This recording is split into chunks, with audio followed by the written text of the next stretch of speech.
సంవత్సరం కాలంలో ఎలాంటి విజయాన్ని సాధించింది, ఇంకా ఏ విధంగా ముందుకు పోవాలన్నటువంటి సందర్భాలన్నీ గుర్తు చేసుకుంటూ ఈ 9 రోజుల పాటు వివిధ కార్యక్రమాలు మరి ప్రభుత్వం నిర్వహిస్తూ ఉంది.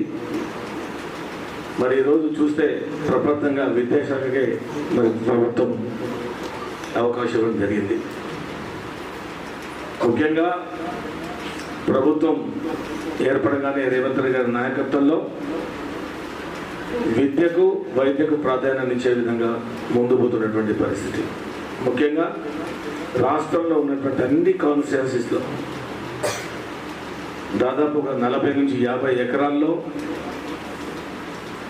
Irrespective of community and caste అటువంటి భేదాలు లేకుండా ఎవరైనా అక్కడ చదువుకునే విధంగా మరి చక్కటి రెసిడెన్షియల్ స్కూళ్ళ నిర్మాణానికి శ్రీకారం చుట్టినటువంటి పరిస్థితి.